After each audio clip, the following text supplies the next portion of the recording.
தாவேகா கட்சியில மிக முக்கிய பொறுப்புல இருக்கக்கூடிய ஆதவ் அர்ஜுனா அவர்களுக்கு எந்த தொகுதியில போட்டி போட போறாரு, அவருக்கு என்ன தொகுதி கொடுக்க போறாங்க அப்படின்றது பேசும் பொருளாக இருந்து அது கிட்டத்தட்ட உறுதி செய்யப்பட்டு அங்கெல்லாம் வேலைகளை தொடங்கிட்டாங்க. இப்ப பெரம்பூர்ல கூட விஜய் அவர்கள் போட்டி போட போறாருன்னு சொல்லி அவருக்காக அலுவலகம்லாம் வந்து ப்ரிப்பேர் பண்ணிட்டு இருக்கப்படுது அப்படின்ற செய்தியெல்லாம் நம்ம பார்த்தோம். ஆதவ் அர்ஜுனா அவர்கள் வில்லிவாக்கம் தொகுதியில போட்டி போட போறாரு.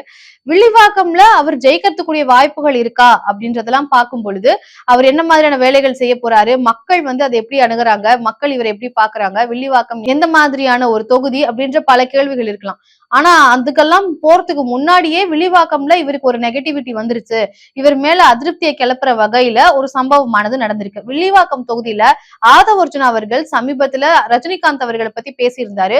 அதுக்கு அவருடைய மன்னிப்பையும் வந்து நிர்வாகிகளுடைய அந்த கூட்டத்தை வந்து அவர் பகிர்ந்துகிட்டாரு. கேம்பெயின்ல வந்து மன்னிப்பையும் வந்து அவர் சொல்லிட்டாரு. அப்பா ஒரு இதுக்கு மேல எப்படி ஒருத்தர் மன்னிப்பு கேட்க முடியும் அப்படின்ற வகையில அவர் மன்னிப்பையும் வந்து தெரிவிச்சிட்டாரு.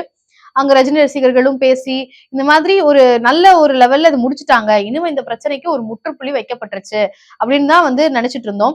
ரஜினிகாந்த் அவர்களும் வந்து அதுக்கு ஒரு அறிக்கையும் வெளியிட்டு இருந்தாரு. காலம் பேசாது ஆனால் காத்திருந்து பதில் சொல்லும் அப்படின்னு ஒரே ஒரு லைன்ல அவர் என்ன சொல்ல வராரு அப்படின்ற மாதிரி ஒரு அறிக்கையும் வெளியிட்டு இருந்தாரு ரஜினி அவர்கள்.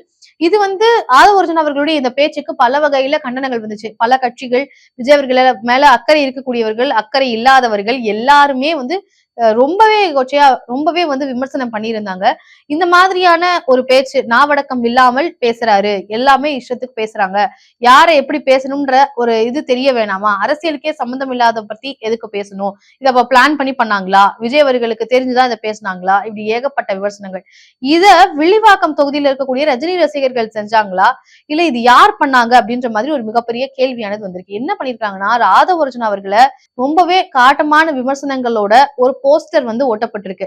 இவர் வந்து ஒரு வில்லன், வில்லிவாக்கம் வில்லன், யார் இந்த வில்லிவாக்கம் வில்லன் அப்படின்ற தலைப்புல பல விஷயங்களை வந்து மென்ஷன் பண்ணிருக்காங்க. மக்களே உஷார் அப்படின்னு சொல்லி அந்த போஸ்டர் வந்து மென்ஷன் பண்ணப்பட்டிருக்கு. இந்த போஸ்டரை வந்து தாவேகா கட்சி, வில்லிவாக்கம் தொகுதியில் இருக்கக்கூடிய தாவேகா கட்சி ஆதரவாளர்கள் வந்து ரிமூவ் பண்ண சொல்லி போலீஸ்ட வந்து சொல்லி அதை ரிமூவ் பண்ணிட்டாங்க. அந்த போஸ்டர்ல என்ன சொல்லியிருக்காங்க அப்படின்னு பாத்தீங்கன்னா, யார் இந்த வில்லிவாக்கம் வில்லன், வடகிழக்கு மாநில மக்களின் ரத்தத்தை உறிஞ்சு கொளுத்த கள்ள லாட்டரி மாப்பிள்ள ஆதவ் இப்போது வில்லிவாக்கம் தொகுதி மக்களின் உயிரை உறிஞ்ச வந்திருக்கிறாரு, எச்சரிக்கை அப்படின்னு சொல்லி குறிப்பிட்டிருக்காங்க. மக்களுக்கு எச்சரிக்கை விடுக்கிற வகையில ஒரு பெரிய போஸ்டர் வந்து ஓட்டியிருந்தாங்க. இந்த போஸ்டர்ல வந்து யாரெல்லாம் இடம்பெற்றிருக்காங்கன்னு பாத்தீங்கன்னா, ஆதவ் அர்ஜுனா அவர்கள் ஒரு பணத்தை கையில வச்சுக்கிட்டு அப்படியே பணம் வெளியில இருக்கக்கூடிய மாதிரி ஒரு அரக்கன் மாதிரி வந்து தோட்டத்துல அவரை வந்து சித்தரிச்சு ஓட்டியிருந்தாங்க.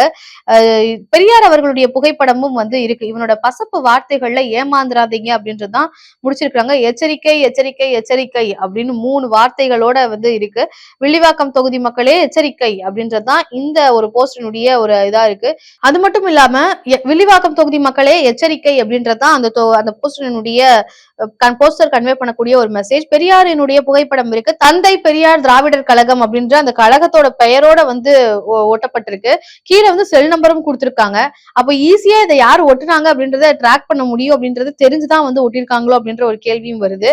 சோ ஈஸியா ட்ராக் பண்ற மாதிரி தான் செல் நம்பர் எல்லாம் வேற கொடுத்திருக்காங்க. இது ஒருவேளை போஸ்டர் தயாரித்தவருடைய செல் நம்பரா இருந்தா கூட அவங்க கிட்ட வந்து இது யார் பண்ண சொன்னாங்கன்னு சொல்லி போலீஸ் பண்ணாங்க அப்படின்னா ஈஸியா கண்டுபிடிக்கலாம். சோ இது தெரிஞ்சுதான் வந்து ஒட்டப்பட்டிருக்கு. அவ்வளவு தூரம் வந்து அவர் மேல வந்து ஒரு எதிர்ப்பலையானது வில்லிவாக்கம் தொகுதியில வந்து கிளம்பியிருக்கு. வில்லிவாக்கம் தொகுதியை பொறுத்த வரைக்கும் இப்போ அந்த மக்கள் ஆதவ் அர்ஜுனா அவர்களை எப்படி ட்ரீட் பண்ண போறாங்க, அவருக்கான வரவேற்பு இருக்குமா அப்படின்றது மிகப்பெரிய ஒரு கேள்வியா மாறி இருக்கு. ஆரம்பிக்கிறதுக்கு முன்னாடியே இவ்வளவு பெரிய நெகட்டிவிட்டிக்கு சொந்தக்காரரா மாறி இருக்காரு. அப்படி இருக்கக்கூடிய சூழல்ல இந்த தேர்தல் அவருக்கு மிகப்பெரிய சவாலாக இருக்க போகுது அப்படின்றது மட்டும் மிக தெளிவாக தெரியுது. ஒரு அரக்கன்னு சொல்லியிருக்கிறாங்க, மணியை வந்து மக்களினுடைய ரத்தத்தை உரிய வராருன்னு சொல்லியிருக்காங்க. ஒரு அரக்கன் போல போஸ்டர் எல்லாம் ஒட்டி வச்சிருக்காங்க. இந்த போஸ்டர் ஒட்டுறதுனால மக்களுடைய மனது வந்து மாறிடும் அப்படின்னு நான் சொல்ல வரல. ஆனா ஏதோ ஒரு வகையில அங்க ஒரு எதிர்ப்பலையானது ஆதவ் அர்ஜுனா அவர்களுக்கு இருக்கு அப்படின்றது மட்டும் தெரியுது. இதுக்கு காரணமும் முழுக்க முழுக்க ஆதவ் அர்ஜுனா அவர்கள் தான். சோ இந்த போஸ்டர் பத்திய உங்கள் பார்வை என்ன அப்படின்றத கமெண்ட்ல பதிவு பண்ணுங்க. நன்றி.